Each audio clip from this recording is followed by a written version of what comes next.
தந்தை, மைந்தன், தூயாவின் திருப்பெயருக்கு சகல புகழும் மாட்சியும் உரித்தாகுக. கூடி வந்திருக்கிறவங்களை நமது ஆண்டவரும் இரட்சகரும் வருகிறவரும் ஆகிய இறைமைந்தன் இயேசு கிறிஸ்து நாமத்திலே வாழ்த்துகிறேன். நம் தலைகளை வணங்கி ஆண்டவருடைய திருமுகம் நோக்கி பார்க்கலாம். பகலின் குளிர்ச்சியான வேளையிலே தோட்டத்திலே விழாவின் ஆண்டவர் இந்த நாளிலும் நம்முடைய மத்தியிலே கடந்து வந்து நம்மை ஆசீர்வதித்து அனுப்பும்படியாக நம்முடைய இருதயங்களை தாழ்த்தி சிந்தனைகள் ஆண்டவருக்கு நேராக உயர்த்தி, ஆண்டவரே, இந்த நாளிலும் உங்களுடைய ஆசீர்வாதத்தின் நிறைவு எனக்கு தந்து அனுப்ப வேண்டும் என்று நாம் ஜெபிப்போம். அன்பின் நல்ல தேவமே, நாங்கள் உமக்கு நன்றி செலுத்துகிறோம்.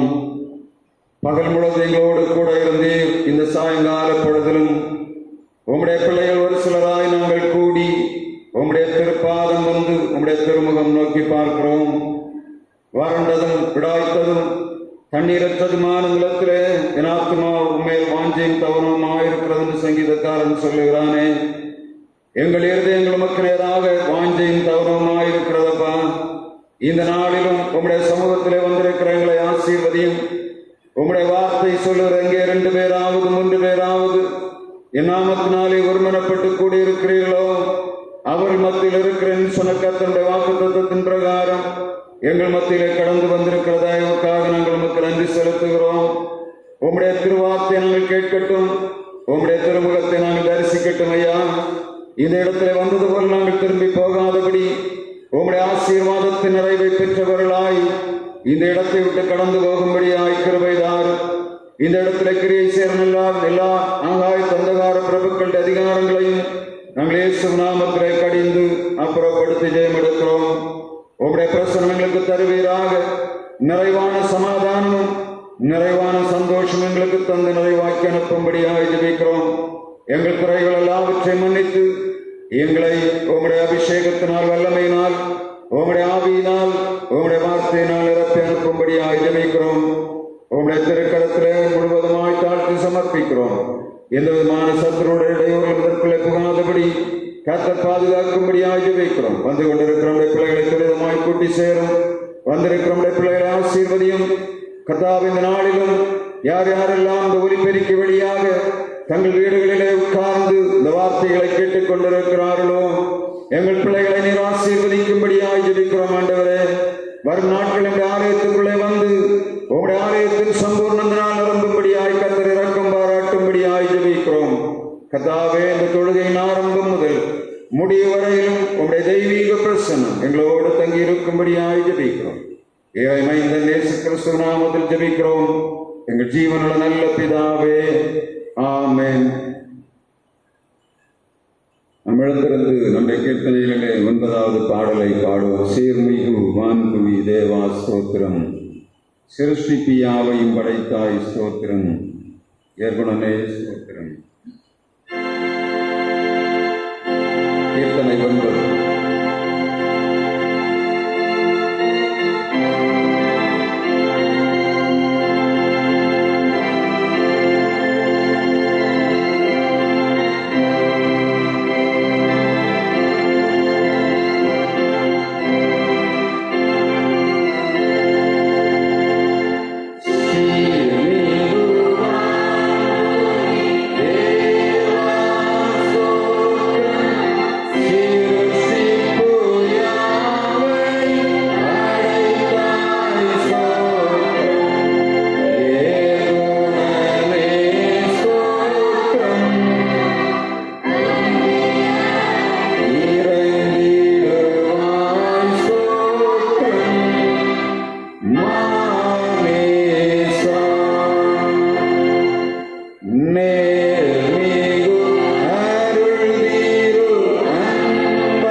Mane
முழங்காற்படியிட்டு ஆண்டவருடைய திருமுகத்தை நோக்கி பார்ப்போம். நம்முடைய குறைகள், நம்முடைய மீறுதலை ஆண்டவருடைய சமூகத்தில் அறிக்கையிட்டு ஆண்டவர் நம்மை ஆசீர்வதிக்க முடியாதபடி நம்மளே காணப்படுகிற தடைகளை ஆண்டவருடைய சமூகத்திலே நாம் மனப்பூர்வமாய் ஒப்புக் கொடுக்க வேண்டும். சங்கீதக்காரன் சொல்லுகிறான், என் உள்ளத்திலே அக்கிரம சிந்தை கொண்டிருந்தேனானால் தேவரீர் என் ஜெபத்துக்கு செவி கொடீர். கர்த்தருடைய வார்த்தை மிக தெளிவாக சொல்லுகிறது, நமக்குள்ளே அக்கிரமத்துக்கு கிரியை இருக்கும் என்று சொன்னால் கர்த்தர் நம்முடைய விண்ணப்பங்களுக்கு செவி கொடுக்க மாட்டார் என்று வேதம் சொல்லுகிறது. ஆண்டவருடைய சமூகத்திலே வந்திருக்கிற நாம் அவருடைய ஆசீர்வாதத்தை பெறாமல் போகவே கூடாது. நம்முடைய வாழ்விலே, நம்முடைய சரீரத்திலே காணப்படுகிற பலவீனங்கள், சாத்தான் கொண்டு போடுகிற பிரச்சனைகள், இவைகளை நாம் சுமந்து கொண்டு திரும்ப போகவே கூடாது. அப்படியானால் ஆண்டவருடைய சமூகத்திலே நம்முடைய மீறுதல்களை, நம்முடைய அக்கிரமங்களை அறிக்கையிடும்படியான நேரம். இயேசுவின் இரத்தம் வல்லமை உள்ளது, எல்லா பாவங்களை நீக்க வல்லமை உள்ளதாய் அது சிலுவையிலே நமக்காக சிந்தப்பட்டது. சிலுவை நோக்கி பார்க்கிற யாராக இருந்தாலும் அவருடைய பாவங்களை கழுவுகிற ஆண்டவருடைய இரத்தம் இப்பொழுதே அவருடைய சிரசிலிருந்து ஊற்றப்படுவதை, அவருடைய கைகளில் ஊற்றப்படுவதை, அவருடைய கால்களில் ஊற்றப்படுவதை சிரசுக்கு நேராக காட்டி, ஆண்டவரே, நான் சிந்தனையினாலே செய்த பாவங்கள், என்ற வாழ்விலே காணப்படுகிற அக்கிரமத்தின் கிரியைகள், மீறுதல்களை மன்னிக்கும்படியாக உம்முடைய இரத்தம் வல்லமை உள்ளதாக இருக்கிறது. அந்த இரத்தத்தை என்மேல் ஊற்றுங்கப்பா. எல்லா விதமான பிசாசு கிரைகள் அழிக்கும்படியாக இயேசுவின் இரத்தம் வல்லமை உள்ளதாக இருக்கிறது. யார் யாரெல்லாம் இயேசுவின் இரத்தம் தன்னுடைய வாழ்விலே கிரியை செய்ய வேண்டும் என்று ஒப்புக் கொடுக்கிறார்களோ அவருடைய சரீரத்திலே கட்டப்படுகிற கட்டுகள் அறுக்கப்படும். பிசாசு கிரைகள் அழிக்கும்படியாக இயேசுவின் இரத்தம் வல்லமை உள்ளதாக இருக்கிறது. இந்த நாளில் ஆண்டவருடைய சமூகத்திலே வந்திருக்கிற நாம், பலிபீடத்தில் என்னை பரனே படைக்கிறேனே, இந்த வேளை அடியேனை திருசுத்தம் போல நடத்திடுமே. கல்வாரியின் அன்பினையே கண்டு நிறைந்தோடி வந்தேன், கழுவும் திரு ரத்தத்தாலே கரை நீங்க இருதயத்தை என்று கேட்போமா? நமக்குள்ளே குறைகள் உண்டு, நமக்கு தெரிந்தும் தெரியாமலும் ஆண்டவருக்கு பிரியமில்லாத எவ்வளவோ காரியங்களை நாம் செய்கிறோம். ஆண்டவருடைய சமூகத்தில் வரும்போது உண்மையான மனசாவும் வேண்டும். நாம் பிறருக்கு விரோதமாக செய்கிற தீமைகள் நம்மை மாத்திரமல்ல, அவர்களையும் பாதிக்கிறது, நம்முடைய குடும்பங்களை பாதிக்கிறது. சத்துருவானவன் மிகவும் சந்தோஷப்படுவதற்கு மிக முக்கியமான காரியம் நம்முடைய சிந்தனையிலே காணப்படுகிற அக்கிரமங்கள் என்பதை நினைத்து பலிபீடத்தில் என்னை பரனை என்று ஒப்புக் கொடுப்போமா?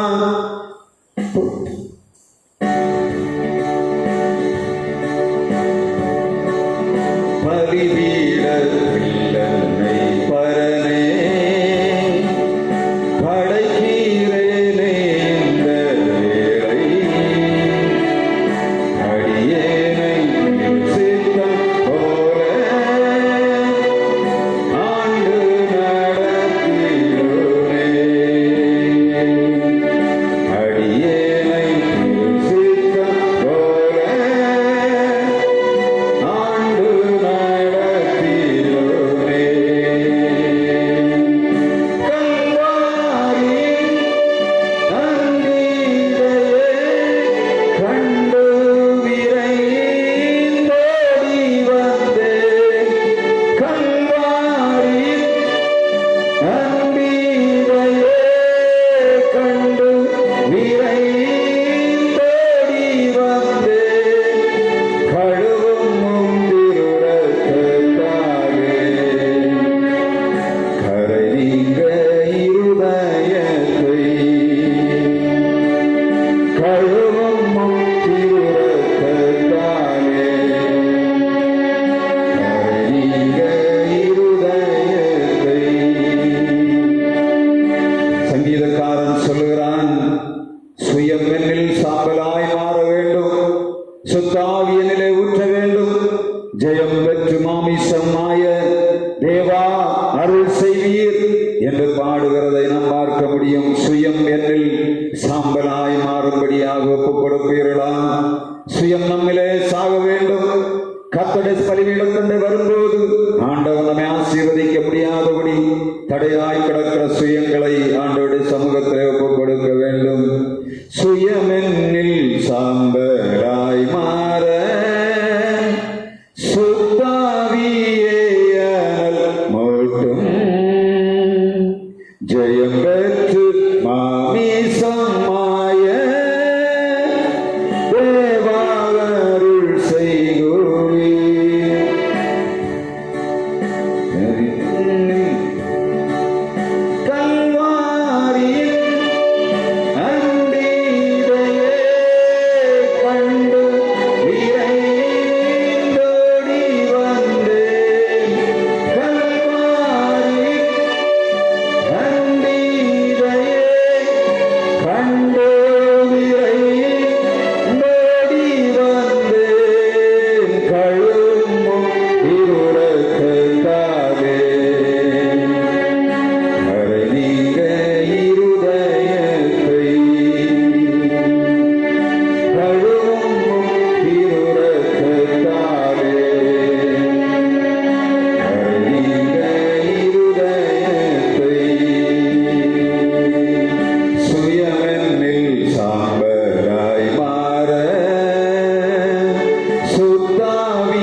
ஆண்டவரை தைரியமாக துதிக்கும்படியான வல்லமை பெறுகிறோம். அவரை நாம் பாடி துதிக்கும் போது கர்த்தருடைய வல்லமை நம்மை ஆளுகை செய்கிறது. துதியினாலே சத்துருடைய கோட்டைகள் இடிந்து போகும். துதியினாலே நம்முடைய சரீரத்திலே காணப்படுகிற பலகீனங்கள் முற்றுமாய் நீங்கி போகும். உண்மையாய் நாம் ஆண்டவரை ஆராதிப்போம் என்று சொன்னால் தேவனுடைய மகிமையின் பிரசன்னம் நம்முடைய இருதயங்களிலே சமாதானத்தை உண்டாக்கும். நம்முடைய சிந்தனைகளிலே அவர் விடுதலை தர வல்லமை உள்ளதாய் காணப்படுகிறது. எனவே நாம் ஆண்டவரை துதிக்கிற துதியின் பாடலை நாம் ஆண்டவரோடு நாம் நம்முடைய தேவதூதரோடு இணைந்து பாடுவோம். என்னை உண்டாக்கின என் தேவாதி தேவன் அவர் உறங்குவதும் இல்லை தூங்குவதும் இல்லை என்று வேதம் சொல்லுகிறது. என் ஆண்டவர் வல்லமை உள்ளவர், அவர் அதிசயங்களை செய்கிறவர். நம்மை காக்கிற தேவன் ஒரு காலம் தூங்குவதும் இல்லை, அவர் உறங்குவதும் இல்லை என்று வேதம் சொல்லுகிறது. என் ஆண்டவரை நாம் ஆராதிக்கும் போது அவருடைய வல்லமை நம்மை ஆளுகை செய்கிறதை நாம் பார்க்க முடியும். அவரை நாம் முழு உள்ளத்தோடு ஆராதிக்கும்படியாக ஆண்டவர் எதிர்பார்க்கிறார்.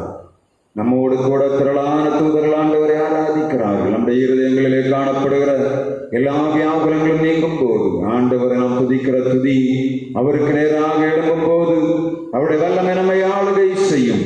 அவருடைய பலம் நம்மை ஆளுகை செய்யும். அவருடைய கிரியை நம்மை ஆளுகை செய்கிறதை காண முடியும். இந்த நாளிலும் நம்முடைய ஆண்டவரை வல்லமை இதயத்தோடு பாடி ஆராதிக்கலாமா? ஆராதிப்பேன், நான் ஆராதிப்பேன் ஆண்டவரே, சுவை ஆராதிப்பேன். ஆராதிப்பேன், நான் ஆராதிப்பேன் ஆண்டவரே, சுவை ஆராதிப்பேன்.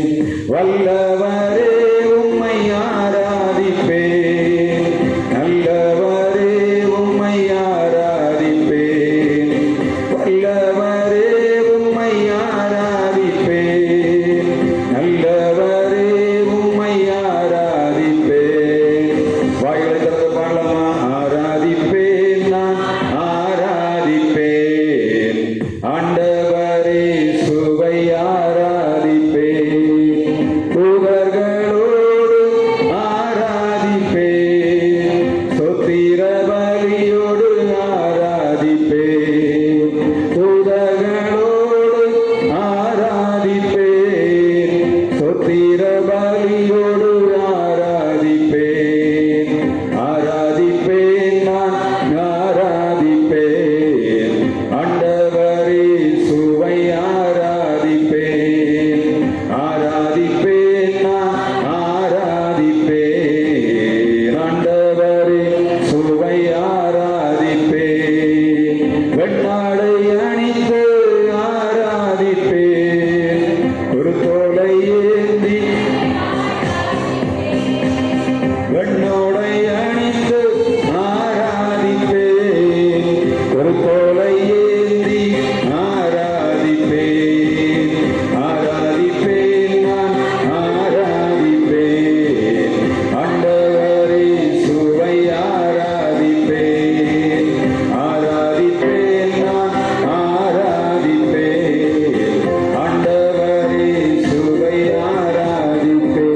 உண்மையோடு ஆராதிப்போம் என்று சொன்னாய். ஆண்டவருடைய ஜெபங்களை கேட்கும்படியாக அவருடைய செவிகள் நமக்கு மிக அருகாமையிலே வருகிறது. ஆண்டவருடைய பிரசன்னம் நம்மை ஆளுகை செய்கிறது. அப்பொழுது நம்முடைய ஜெபங்களுக்கெல்லாம் ஆண்டவர் பதில் தருகிறவராயிருக்கிறார். இந்த நாளிலும் நாம் ஜெபிக்கும்படியாக உங்களுடைய ஜெப குறிப்புகளை சொல்லி ஜெபிக்க போகிறோம். யார் யாரெல்லாம் ஆண்டவருடைய சமூகத்திலே நாங்கள் ஜெபிக்க வேண்டும் என்று விரும்புகிறவர் ஜெபிக்கும்படியாக ஒருவர் ஜெபிக்கும்படியாக கேட்கிறோம். நம்முடைய தேசத்தில் ஆண்டவர் தருகிற நல்ல மழைக்காக, நல்ல சீதோஷமைக்காக நாம் அவருக்கு நன்றி செலுத்த வேண்டும்.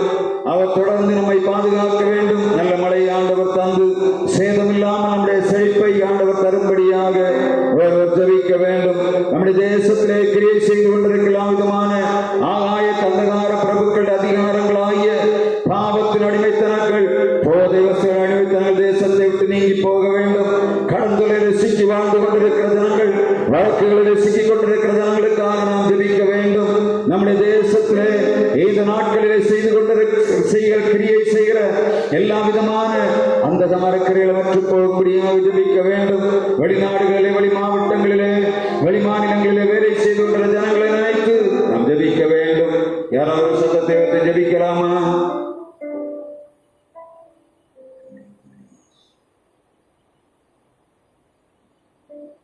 ஜெபிங்கிறவர்கள் அன்பின் நல்ல தெய்வமே, நாங்கள் உமக்கு நன்றி செலுத்துகின்றோம். இந்த சாயங்கால பொழுதிலும் உம்முடைய பிள்ளைகளாகிய நாங்கள் உம்முடைய பாதத்தில் அமர்ந்து உம்மை பாடி ஆராதிக்கும்படியாக எங்களுக்கு இரக்கம் பாராட்டினீர். எங்கள் சரீரங்களிலே காணப்படுகிற பலகீனங்களை நீக்கி போட்டீர். ஆண்டவரே, உம்முடைய வல்லமைகளை ஆளுகை செய்து கொண்டிருக்கிற தயவுக்காக நன்றி செலுத்துகிறோம். பரலோக அக்கினியினாலே எங்கள் இருதயங்களை கர்த்தாவில் கட்டி வைத்திருக்கிற கட்டுகளை, சிந்தனையில கட்டிய கட்டுகளை கர்த்தர் அறுத்த தயவுக்காக நன்றி செலுத்துகிறோம். இயேசு இரத்தத்துக்கு வல்லமை உண்டு. அந்த வல்லமை இப்பொழுது அளவில்லாமல் ஊற்றப்பட்டுக் கொண்டிருக்கிற தயவுக்காக நன்றி செலுத்துகிறோம். கல்வாரி குருசிலே பாவிகளுக்காக ஜீவனை கொடுத்த எங்கள் ஆண்டவர், இந்த நாளில் இந்த இரத்தத்தை அளவில்லாமல் ஊற்றிக் கொண்டிருக்கிறேன். ஆண்டவரே, பாவத்தின் அடிமைத்தனத்துக்குள்ளே, சாராயத்துக்குள்ளே மூழ்கடித்துக் கொண்டிருக்கிற எல்லா விதமான சாத்துடைய கிரைகளையும் இயேசுவே உடைய இரத்தத்தாலே கழுவி இந்த இடத்தை சுத்தம் பண்ணும்படியாய் ஜெபிக்கிறோம். ஆண்டவரே, குடும்பத்திலே வரக்கூடிய வருமானங்களை எல்லாவற்றையும் பொல்லாத சாத்துடான உரிந்து கொண்டு போகிறதை காண்கிறோம். ஆண்டவரே, குடும்பங்களிலே விடுதலை கர்த்தாவே உருவாக்குவீராக. கையின் பிரயாசங்களிலே செழிப்பையும் ஆசீர்வாதத்தை பெற்றுக் கொள்ளும்படியாக உம்முடைய இரத்தம் வீடுகளுக்குள்ளே ஊற்றப்படுவதாக.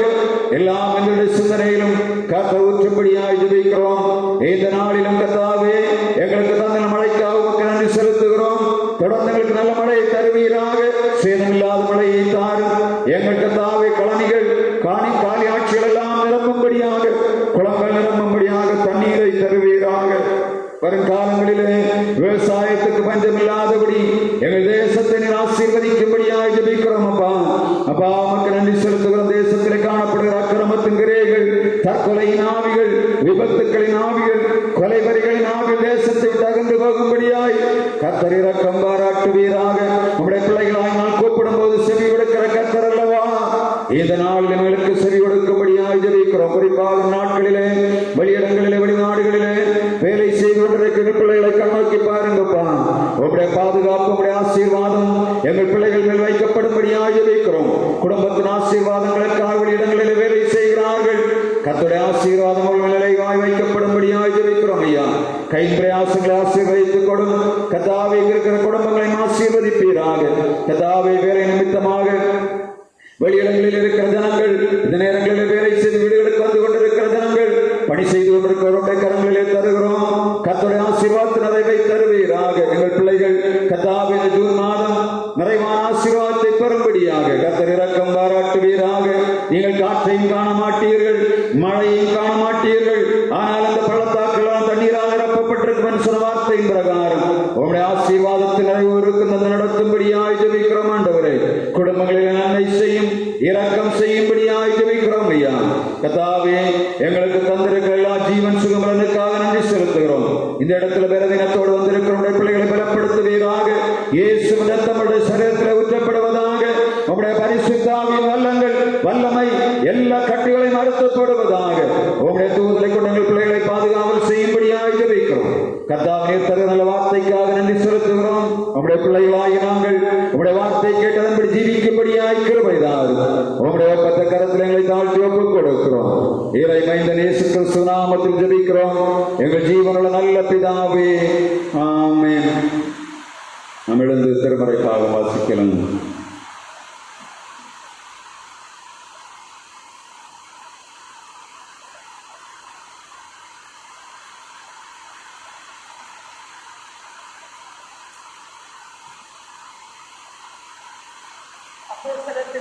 வாசகம் 4வது அதிகாரம் 1-12 உள்ள இறை வார்த்தைகள்.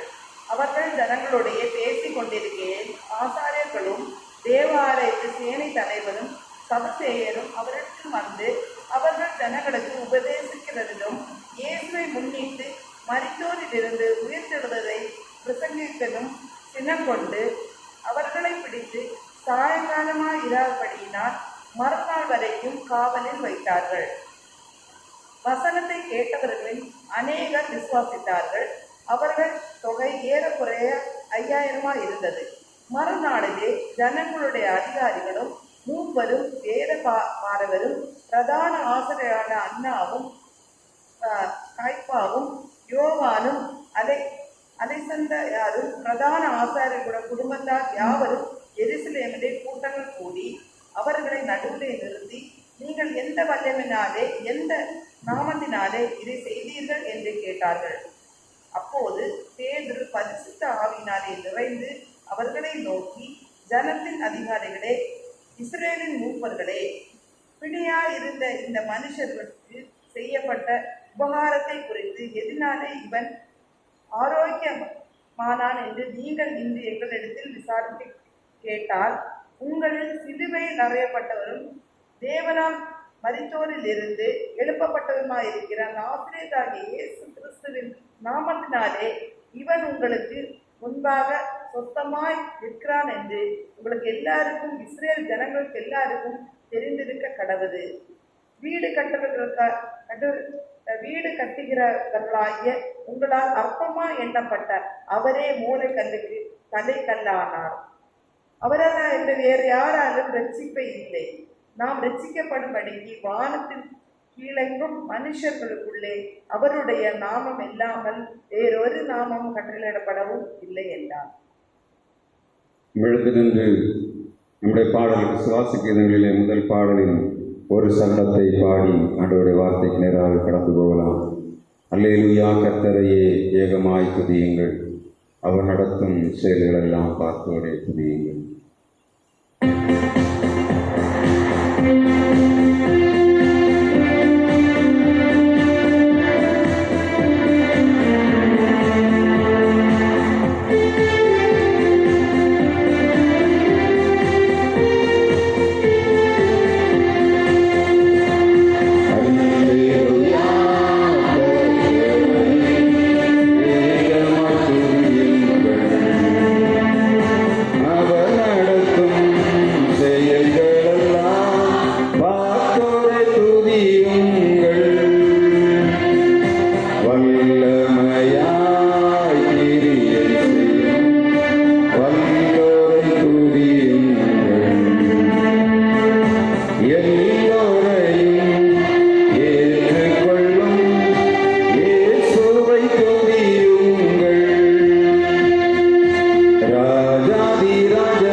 கேட்கிற வார்த்தை எங்களுக்கு ஆசீர்வாதமாகட்டும்.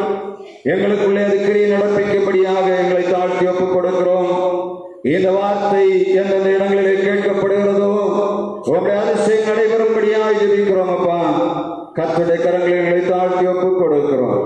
இறைமையிலே இயேசு கிறிஸ்து நாமத்தில் ஜெபிக்கிறோம் எங்கள் ஜீவனுள்ள நல்ல பிதாவே, ஆமென். நம்ம அமரலாம். நம்முடைய பிதாவாகிய தேவனாலும் குமாரனாய் இயேசு கிறிஸ்துவினாலும் பரிசுத்த ஆவியினாலும் உங்களுக்கு கிருபையும் சமாதானமும் உண்டாவதாக. அப்போஸ்தலர் 2ஆம் அதிகாரத்தின் தொடர்ச்சியாக நாம் இந்த பெந்தேகோஸ்தே நாளுக்கு அடுத்து ஆண்டவர் அப்போஸ்தலர்களை கொண்டு செய்த ஊழியங்களை பார்த்து கொண்டு வருகிறோம். அப்போஸ்தலர் 3ஆம் அதிகாரத்திலிருந்து 12ஆம் அதிகாரம் வரையிலும் பேதுருடைய ஊழியத்தை ஆண்டவர் முன்னிலைப்படுத்துகிறதையும் 13ஆம் அதிகாரத்திலிருந்து அப்போஸ்தலர் கடைசி அதிகாரம் வரையிலும் ஆண்டவரால் சந்திக்கப்பட்ட பவுல் அப்போஸ்தலனுடைய ஊழியத்தையும் நாம் அப்போஸ்தலர் நடபடியிலே பார்க்கிறோம். அப்போஸ்தலர் நடபடி எதற்காக எழுதப்பட்டிருக்கிறது? ஆரம்ப திருச்சபையானது பெந்தேகோஸ்தே நாளுக்கு அப்புறமாக அது எப்படி வளர்ச்சி கண்டது, அதன் உபத்திரவங்கள் என்னென்ன, அதன் மேன்மை என்னென்ன என்பதை பறைசாற்றுவதற்காக எழுதப்பட்ட புஸ்தகம்தான் அப்போஸ்தலர் நடபடிகள். இதை எழுதினவர் லூக்கா புஸ்தகத்தை எழுதின அதே ஆதர் என்பதை நாம் நினைவில் கொள்ள வேண்டும். லூக்கா 1ஆம் அதிகாரம் 1ஆம் வசனத்திலும் அவர் அருமையான குமார தெயோப்பிலுவே என்று ஆரம்பிக்கிறார். இங்கேயும் அதே வார்த்தை ஆரம்பிக்கிறதை நாம் பார்க்க முடியும். லூக்கா எழுதின அந்த புஸ்தகத்திலே ஆண்டவர் மிக கவனமாக திருச்சபையானது எப்படி அது வேரூன்றினது, எங்கே நடப்பட்டது, யார் மேலே நடப்பட்டது, அது எப்படி நீரூற்றி வளர்க்கப்பட்டது, அது இந்த பவுலுடைய காலத்திலே எவ்வளவு வளர்ச்சி கண்டது என்பதை அப்போஸ்தலர் நடபடிகள் எழுதுகிறது. நாம் கடந்த நாட்களிலே அப்போஸ்தலர் 3ஆம் அதிகாரத்தை இந்த வாரத்தில் தியானித்தோம். அப்போஸ்தலர் 3ஆம் அதிகாரம் என்ன சொல்லுகிறது? ஜெபவேளையாகிய 9ஆம் மணி நேரத்திலே பேதுருவும் யோவானும் அலங்கார வாசலுக்கு போகிறார்கள். பிறவி சப்பானியாயிருந்த ஒரு மனிதனை விடுதலையாக்குகிறார்கள். மிக தெளிவாக அவர்களுக்குள்ளே வைக்கப்பட்ட வார்த்தை என்ன? பொன்னிடத்தில் இல்லை, வெள்ளியனிடத்தில் இல்லை, நசமாகிய இயேசு கிறிஸ்துவின் நாமம் மாத்திரம் இருக்கிறது. இந்த இயேசு என்ற நாமத்தை எடுத்து அவர்கள் பிரயோகிக்கிறார்கள். அதிசயம் நடைபெறுகிறது. அதை நாம் கடந்த நாட்களிலே தியானித்தோம். ஒருவனுக்குள்ள இயேசு இருப்பார் என்று சொன்னால் அவன் மூலமாக மிகப்பெரிய அதிசயங்கள், அற்புதங்கள் நடைபெறும். ஆண்டவராக இயேசு கிறிஸ்து தன்னுடைய பரிசுத்த ஆவியை இந்த பூமியிலே ஊற்றும் போது முதல் பிரசங்கத்திலே 3000 பேர் ரட்சிக்கப்பட்டார்கள். இன்றைக்கு 4ஆம் அதிகாரத்தை நாம் தியானிக்கும் போது அங்கே சொல்லப்படுகிறது, இந்த சுவிசேஷத்தை கேட்பதற்காக 5000 பேர் கூடியிருந்தார்கள் என்று வேதம் சொல்லுகிறது. வசனத்தை கேட்டவர்கள் ஏறக்குறைய 5000 பேராயிருந்தார்கள் என்று சொல்லி அப்போஸ்தலர் 4ஆம் அதிகாரம் 4ஆம் வசனம் சொல்லுகிறது. திருச்சபையானது வெகு வேகமாக வளர்ந்தது. காரணம் என்ன? பரிசுத்த ஆவியின் துணையோடு இயேசு அவர்களுக்குள்ளே இருந்தபடியினாலே அங்கே அதிசயங்கள் நடந்ததை நாம் பார்க்க முடியும். இந்த காலகட்டத்தில் ஆண்டவர் நம்மிடத்தில் எதிர்பார்ப்பது இதைத்தான். திருச்சபையானது வளர வேண்டும். அது எப்படி வளர வேண்டும்? பரிசுத்த ஆவியை பெற்றுக்கொண்டு, தேவ வார்த்தையை பெற்றுக்கொண்டு, இயேசு என்ற நாமத்தை சுமந்து கொண்டு அது பணி செய்யும் போது கர்த்தருடைய வல்லமை வெளிப்படும். திரளான ஜனங்கள் தேவனுடைய ஆலயத்துக்குள்ளே வந்து சேர்வார்கள் என்று கர்த்தருடைய வார்த்தை சொல்லுகிறது. பரிசுத்த ஆவி பெற்ற ஒவ்வொரு மனிதனுக்குள்ளும் இயேசு இருக்க வேண்டும். பரிசுத்த ஆவி பெற்ற ஒவ்வொரு மனிதனுக்குள்ளும் பரிசுத்த ஆவி இருக்க வேண்டும். பரிசுத்த ஆவி பெற்றுக் கொண்ட ஒவ்வொருவனுக்குள்ளும் இயேசு கிறிஸ்துவின் வார்த்தை அவனுக்குள்ளே வைக்கப்பட வேண்டும். இந்த 4ஆம் அதிகாரத்திலே, இந்த 3ஆம் அதிகாரத்திலே செய்யப்பட்ட ஊழியத்துக்கு நாம் பார்க்கிறோம். முதலாவது ஒரு எதிர்ப்பு வருகிறது. உண்மையாய் ஆண்டவருக்காக ஊழியம் செய்யும் போது சாத்தான் எல்லா ரூபத்திலும் கிரியை செய்வான். அது வசனம் சொல்லுகிறது, மாம்சத்தோடும் இரத்தத்தோடும் அல்ல, துரைத்தனங்களோடும் அதிகாரங்களோடும் இப்பிரபஞ்சத்தின் அந்தகார லோகாதிபதிகளோடும் வானமண்டலில் இருக்கிற பொல்லாத ஆவிகளின் சேனைகளோடும் நமக்கு எப்பொழுதும் போராட்டம் உண்டு. இது அப்போஸ்தலனாகிய பவுலின் வார்த்தைக்கு மாத்திரமல்ல, பேதுரு நாட்களிலும் அது நடக்கிறது. மிக வல்லமையாக எழுந்து ஊழியம் நடைபெறுகிறது. ஆனால் எதிர்ப்பு ஆரம்பிக்கிறது. எங்கே எதிர்ப்பு ஆரம்பிக்கிறது?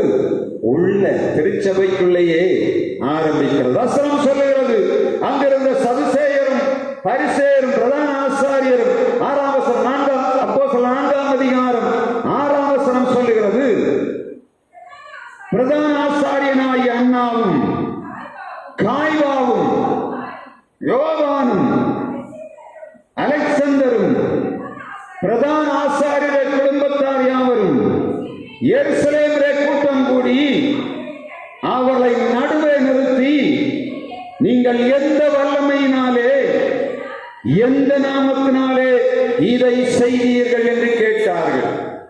அன்னா காய்வா பிரதான ஆசாரியர்களுக்கு தெரியுமா தெரியாதா? இயேசுவை கொலை செய்தவர்கள் யார்? அன்னா காய்வா பிரதான ஆசாரியர்கள். இப்பொழுது பேதுரு அதிசயம் செய்தவுடனே இந்த அன்னா காய்வா பிரதான ஆசாரியர்கள் கேட்கிறார்கள், நீங்கள் எந்த அதிகாரத்தினாலே இவைகளை செய்கிறீர்கள்? எப்படி இருக்கும்? ஒரு மிரட்டல் மிரட்டி பார்க்கிறான். இயேசுவை கொண்டு போட்டோம், உங்களை வைக்க மாட்டோம் என்று சொல்லி மிரட்டுதலின் தொனியிலே கேட்கிறார்கள். இங்கே பேதுரு அந்த நாட்களை பயந்து கொண்டிருந்தவன். அடுத்த வார்த்தை நீங்க பாருங்க, 8ஆம் வசனம் சொல்லுகிற வாசிங்க. அப்பொழுது பேதுரு பரிசுத்த ஆவியினாலே நிறைந்து, ஜனத்தின் அதிகாரிகளே, இஸ்ரவேலின் மூப்பர்களே, பிணியாடியாயிருந்த மனுஷனுக்கு செய்யப்பட்டதை குறித்து எதினாலே இவன் ஆரோக்கியமானான் என்று நீங்கள் எங்களிடத்தில் விசாரித்தால், உங்களால் சிலுவையில் அறையப்பட்டவரும் தேவனால் மரித்தோர் எழுப்பப்பட்டவருமாயிருக்கிற நாசனாகிய இயேசு கிறிஸ்து நாமத்தினாலேயே இவன் உங்களுக்கு முன்பாக நிற்கிறான் என்று சொல்லுவதை வேதம் சொல்லுகிறது. எவ்வளவு தூரம் பயந்து போயிருந்தார்களோ அவ்வளவு தூரம் இயேசுவை சிலுவையில் அதே மனுஷனுக்கு முன்பாக என்று சொல்லுகிறார்கள். நீங்கள் சிலுவையில் வைத்த இயேசுவை தேவன் எழுப்பினார். அந்த வல்லமையுள்ள நாமத்தினாலே பிறவி சப்பானியாய் அலங்கார வாசலில் உட்கார்ந்திருந்த பிணியாளியை எழுப்பினேன் என்று சொல்லுகிறார். ஆண்டவருக்காக கண்ணுக்கு முன்னாடி பெரிய அதிசயம். அந்த விடுதலையாக்கப்பட்ட மனிதனுக்கு வயசு எத்தனை? 40 வயசு. 40 வருடம் அந்த இடத்துல உட்கார்ந்து இருக்கிறான். அப்படிதானே? 40 வருஷம் அலங்கார வாசலிலே வந்து உட்கார்ந்திருப்பான். எத்தனை ஆசாரியர்கள் வந்து போயிருப்பார்கள், எத்தனை லேவியர்கள் வந்து போயிருப்பார்கள், எத்தனை பஸ்கா பண்டிகை நடந்தது, எத்தனை அற்புத கூட்டங்கள் நடந்திருக்கும், எத்தனை அதிசய கூட்டங்கள் நடந்திருக்கும். 40 வருடங்களாய் அலங்கார வாசலிலே உட்கார்ந்திருந்தவன் எழும்பினா அவனுக்கு எவ்வளவு ஆதரவு கொடுக்கணும் இல்லையா? இவர்கள் மூலமாக, இயேசுவின் மூலமாக செய்யப்பட்ட அதிசயத்தை கண்டார். பாராட்டுவதற்கு பதிலாக அவர்கள் அவளை கொலை செய்யும்படியாக தேடுகிறார்கள். ஆனால் இயேசுவை கொலை செய்தது போல கொலை செய்ய முடியவில்லை. காரணம் என்ன? திரளான ஜனங்கள் உட்கார்ந்து இருக்கிறார்கள். 5000 பேர் சுவிசேஷத்தை கேட்டுக் கொண்டிருக்கிறார். ஒண்ணுமே செய்ய முடியவில்லை. அவள் கூட்டத்தில் யார் இருக்கா? விடுதலையாக்கப்பட்ட சப்பானி ஜீவனுள்ள சாட்சியாக நின்று கொண்டிருக்கிறான். முதலாவது திருச்சபையிலே அற்புதங்கள் நடைபெற்ற போது இயேசுவின் காலத்தில் எப்படி நடந்ததோ அப்படியே நடந்தது. லாசர் உயிரோடு எழுந்துகிறார். ஒரு மனிதனாலும் செய்யக்கூடாத மகா பெரிய அதிசயத்தை இயேசு அங்கே செய்கிறார். வசனம் சொல்லுகிறது, யூதர்கள் இயேசுவை கொலை செய்ய தேடினார்கள். லாசர் உயிரோடு எழுந்ததை பார்த்து அவரை பின்பற்றுவதற்கு பதிலாக யூதர்கள் அவரை கொலை செய்யும்படியாக எத்தனைப்படுகிறார்கள். அவரை மாத்திரம் இல்லை, லாசரை கூட சேர்த்து கொலை செய்ய வேண்டும் என்று விரும்புகிறார். கொஞ்சம் யோசித்து பாருங்க. அக்கா தங்கச்சி 2 பேரு நிற்கதியாய் நிற்கிறார்கள். ஒரு சகோதரன் தான், அவன் செத்து போனான். இப்பொழுது இந்த சூழ்நிலை எல்லாரும் ஆட்கள் வந்து சொல்லுவார்கள், அந்த தம்பி இருந்தான், அவனுக்கு கொஞ்சம் ஆதரவா இருந்திருப்பான், இவனுடைய தேவைகளை பூர்த்தி செய்து கொடுத்தான், வேறு யார் உதவிக்கு இல்லாவிட்டாலும் இவன் உதவி செய்வான் என்று சொல்லி எல்லா ஜனங்களும் பார்த்து அவர்களை நாடியில கையை வச்சு பாவம் என்று சொல்லி இருப்பார்கள். ஆனால் இந்த விடுதலை பெற்ற பின்பாக லாசருவே கொலை செய்ய தேடினார்கள். அப்படிதானே? இஸ்ரவேல் ஜனங்கள்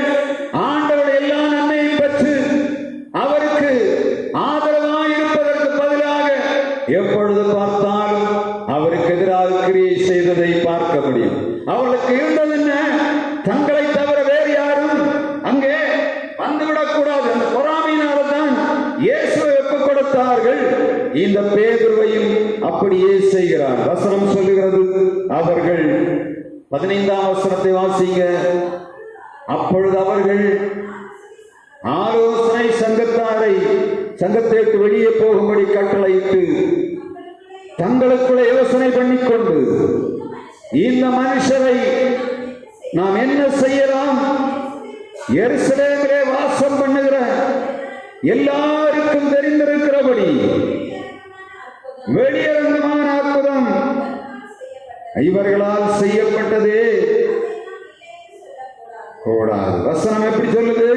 இவர்கள் சொல்லுகிறார்கள், எருசலேம் முழுவதும் தெரியும்படியாக 40 வயதான ஒரு பிரவி சப்பானி உயிரோடு அந்த தன்னுடைய படுக்கையை விட்டு தன்னுடைய இருப்பிடத்தை விட்டு எழும்பி மற்ற மனிதர்களோடு குதித்து நடந்து ஓடிக்கொண்டிருக்கிற காட்சியை கண்டவுடனே இவர்கள் அவளை கூப்பிட்டு மிரட்டுகிறார்கள். 12ஆம் வசனம் சொல்லுகிறது, இவர்கள் அவனை மிரட்டின உடனே அவர்கள் சுவிசேஷம் அறிவு. என்ன சுவிசேஷம்? வாசிங்க 12ஆம் வசனம். அப்போஸ்தலர் 4ஆம் அதிகாரம். அவராலே அன்றி வேறு ஒருவராலும் ரட்சிப்பு இல்லை, நாம் ரட்சிக்கப்படும்படிக்கு வானத்தின் கீழங்கும் மனுஷர்களுக்குள்ளே அவருடைய நாமமே அல்லாமல் வேறொரு நாமம் கட்டளையிடப்படவில்லை. இயேசுவின் நாமம் இனிதான நாமம், இணையில்லா நாமம், இன்ப நாமம், எங்கள் இயேசுவின் நாமம் இனிதான நாமம், இணையில்லா நாமம், இன்ப நாமம். பாவத்தை போக்கும், பயமதை நீக்கும், பரம சந்தோஷம் பக்தருக்கு அளிக்கும். பாவத்தை போக்கும், பயமதை நீக்கும், பரம சந்தோஷம் பக்தருக்கு அளிக்கும். இயேசுவின் நாமம் இனிதான நாமம், இணையில்லா நாமம், இன்ப நாமம். இயேசு நாமம் அதிசயமான நாமம். அது பிசாசுகளை அழிக்கக்கூடிய நாமம். அது மாத்திரமல்ல, வானத்தின் கீழே பூமியின் மேலே மனுஷர்களுக்குள்ளே ஆண்டவராய் இயேசு கிறிஸ்து நாமே இல்லாமல் ரட்சிப்படைய வழி இல்லை. எந்த மனிதனாக இருந்தாலும் இயேசுவின் நாமம் மாத்திரம்தான் ஒரு மனிதனுடைய வாழ்விலே ரட்சிப்படைய வழி. எந்த பாவியாக இருந்தாலும் புறப்பேற்றலாத ஆண்டவர் இன்றைக்கும் கூப்பிட்டுக் கொண்டிருக்கிறார். அப்போஸ்தலர் சபையிலே முதலாவது நடந்த ஊழியம் ரட்சிப்பின் சுவிசேஷம். அதை கேட்டவர்கள் மனம் திரும்பினார்கள். 3000, 5000, 8000, 10,000 என்று திரள் திரளாய் இயேசுடைய வார்த்தையை, அவருடைய வல்லமையுள்ள வார்த்தையை கேட்டார்கள், மனம் திரும்பினார்கள். திருச்சபையே, ஆண்டவருடைய பிள்ளைகளே, கர்த்தராகிய இயேசு கிறிஸ்து நாமமே இல்லாமல் பூமியில ரட்சிக்கப்படுவதற்கு எந்த வழியும் இல்லை என்று சகோதரனே, ஒரு பாவத்தில் விடுதலை கொடுக்கும்படியாக, உன்னுடைய அக்கிரமத்தில் விடுதலை கொடுக்கும்படியாக, உன்னுடைய மீறல் விடுதலை கொடுக்கும்படியாக ஆண்டவராகிய இயேசு கிறிஸ்துவின் நாமமே அல்லாமல் வேறொரு நாமம் கட்டளையிடப்படவில்லை. பொன்னிடத்தில் இல்லை, வெள்ளியிடத்தில் இல்லை. நாசராகிய இயேசு கிறிஸ்து நாமத்திலே எழுந்து நட என்று சொன்ன அதே வல்லமை இந்த இடத்தை ஆளுகை செய்து கொண்டிருக்கிறது. பலவீனத்தோடு திரும்ப போகக்கூடாது சகோதரனே, பலவீனத்தோடு திரும்ப போகக்கூடாது.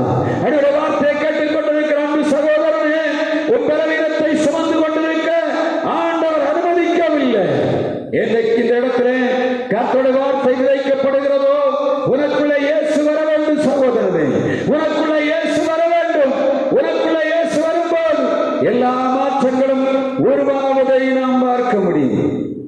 இந்த நாளிலும் ஆண்டவரை உள்ளத்தில் ஏற்றுக்கொள்ளுவா என்று சொன்னால், இயேசுவே என் உள்ளத்தில் வாரும், நான் உடைய பிள்ளையாய் மாற வேண்டும் என்று யார் யாரெல்லாம் கேட்கிறார்களோ அவருக்குள்ள இயேசு இந்த நாளிலும் இறங்கி கிரியை செய்யும்படியாக ஆவலுள்ளவராயிருக்கிறார். இந்த சீடர்கள் இந்த மிரட்டுதலுக்கு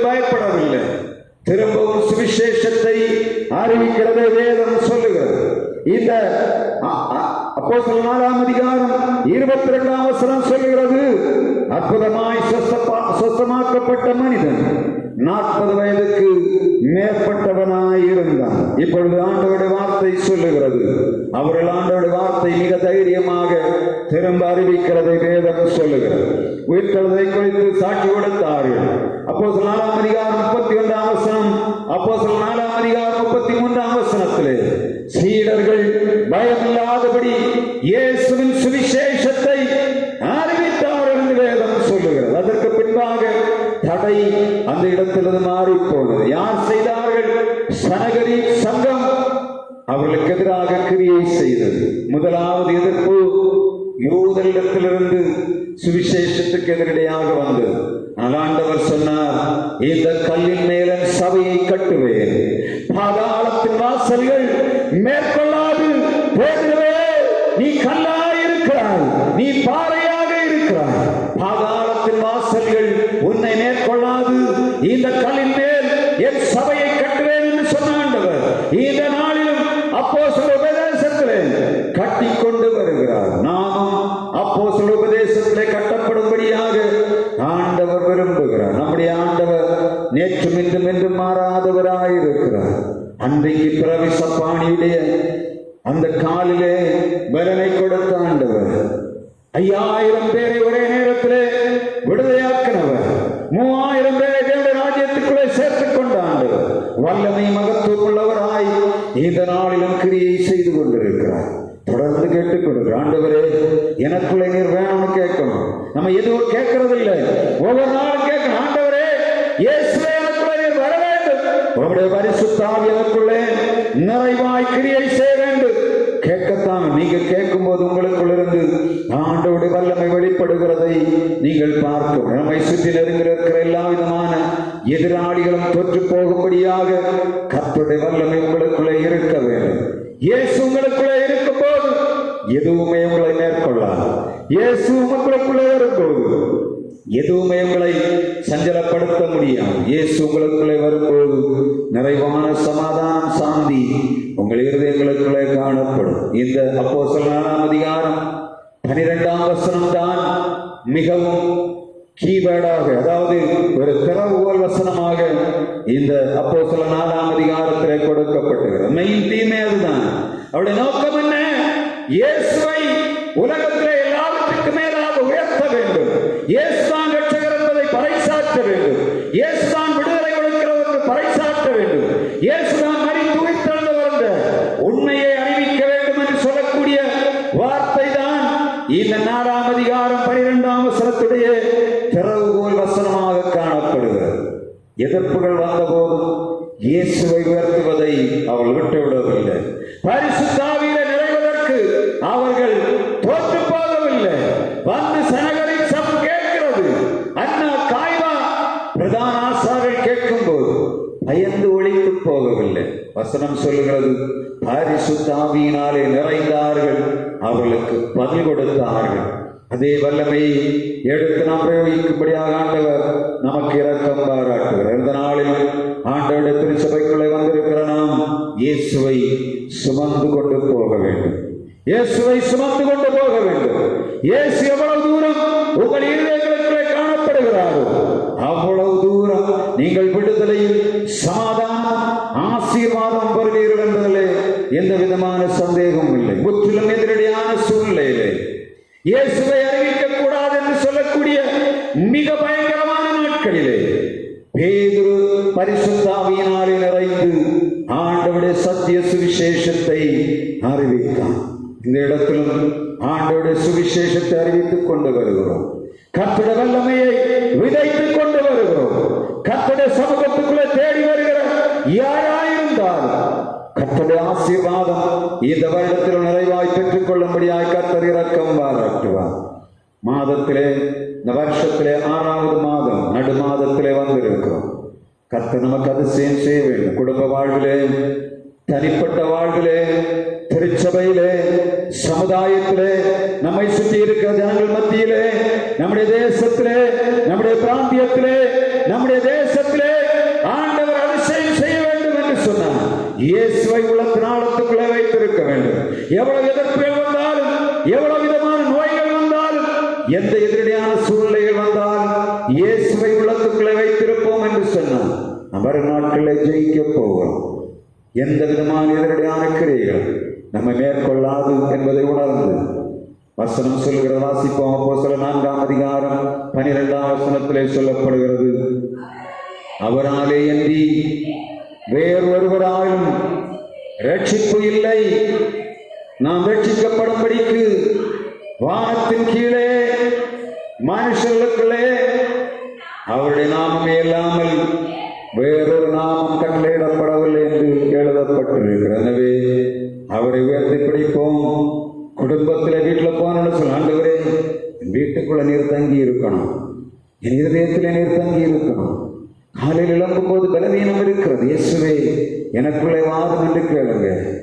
வீட்டுக்குள்ளே சமாதான குறைகள் வரும்போது, இயேசுவே நீங்க எங்க வீட்டுக்குள்ள வரணும் ஆண்டவரே.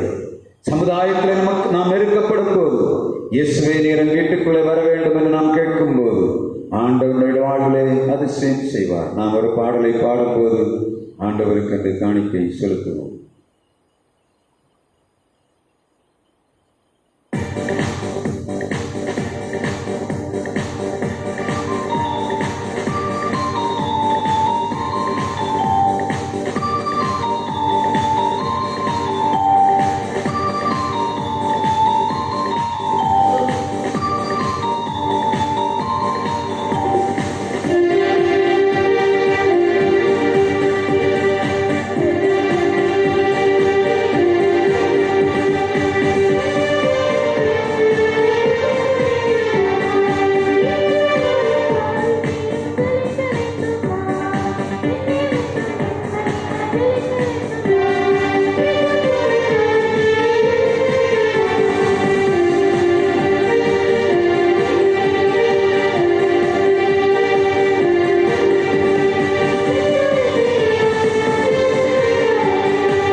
ஜெபிப்போம்.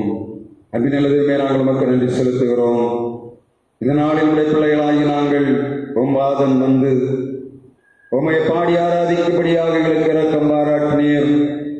உம்முடைய பிள்ளைகளாகி நாங்கள் கடந்து வந்த நேரமெல்லாம் இம்மட்டுங்களோடு கூட இருந்திருப்பா.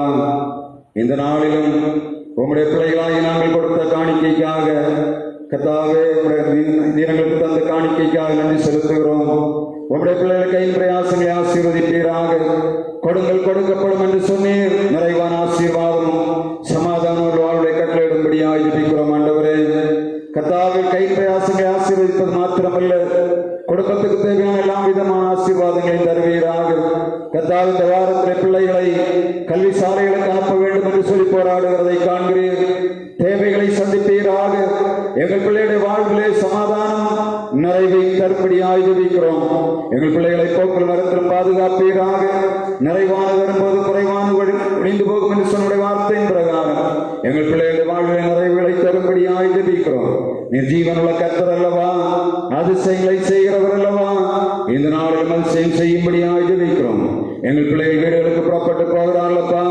அவருடைய பாதுகாப்பும் அவருடைய ஆசீர்வாதத்தின் நிறைவும் அவள் வைக்கப்படும்படியாக ஜெபிக்கிறோம். குறிப்பாக நாட்களிலே கர்த்தாவே அரசாங்கத்திலே தனியார் துறைகளிலே வேலை செய்து கொண்டிருக்கிற எங்கள் பிள்ளைகளுக்கு நிறைவான சமாதானம் தாரும். கட்டுமான பணிகளிலே வேலை செய்கிறவர்கள், முந்திரி ஆலைகளிலே வேலை செய்கிறவர்கள், மருத்துவமனைகளிலே வேலை செய்கிறவர்கள், காவல் பணியாளர்களாய் வேலை செய்கிறவர்கள், நீதியரசர்கள் ஒவ்வொரு கர்த்தர் நோக்கி பார்ப்பீராக. இந்த நாட்களிலே குறைவாய் கிடக்கிற எல்லா பிள்ளைகளுடைய வாழ்விலும் கர்த்தர் நிறைவுகளை தருவீராக. இருக்கிறாள் ஐயா. கர்த்தர் விடுதலை தரும்படியாய் ஜெபிக்கிறோம் ஆண்டவரே. குமாரங்களை விடுதலையாக்கினால் மெய்யாவை விடுதலையாவீர்கள் என்று சொன்ன வார்த்தையின் பிரகாரம் மெய்யான சமாதானத்தை விடுதலை பெற்று அனுபவிக்கும்படியாய் கிருபைதார். எங்கள் பிள்ளைகளை கை பிரயாசங்கள் எல்லாவற்றையும் நிறைவாக்கி மேன்மைப்படுத்தி நடத்தும்படியாய் ஜெபிக்கிறோம். இப்பொழுது வீடுகளுக்கு கடந்து போகிறார்கள்.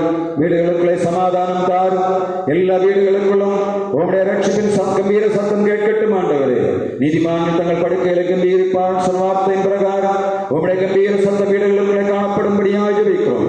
வீடுகளுக்குள்ளே சந்தாகம் கடந்து வராதபடி ஆடிக்கப்பட்ட ஆட்டுக்குட்டி அரசத்தை ஒவ்வொரு வாசல் நிலைக்கால்களிலும் நாங்கள் விசுவாசத்தோடு பூசுகிறோம். பலவீனமாயிருக்கிற ஜனங்களுக்கு பலன் தருவீராக. உம்முடைய கிருபை கரத்தில் எங்களை தாழ்த்தி ஒப்புக் கொடுக்கிறோம். இறைமைந்த இயேசு கிறிஸ்து நாமத்தில் ஜெபிக்கிறோம் எங்கள் ஜீவனுள்ள நல்ல பிதாவே, ஆமென்.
ஆசீர்வாதம் நம்முடைய பிதாவாய கடவுளுடைய அன்பும் குமாரனாகிய இயேசு கிறிஸ்துவின் கிருபையும் தூயாவிய இல்லாத பிரசன்னம் நம் அனைவரோடும் என்றும் என்றும் நிலைத்திருந்து காப்பதாக.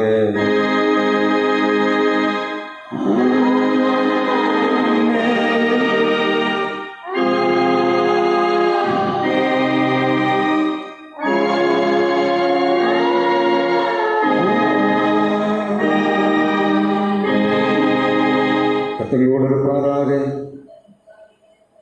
சமாதானத்தோடு சென்று வாருங்கள். நாமத்தினாலே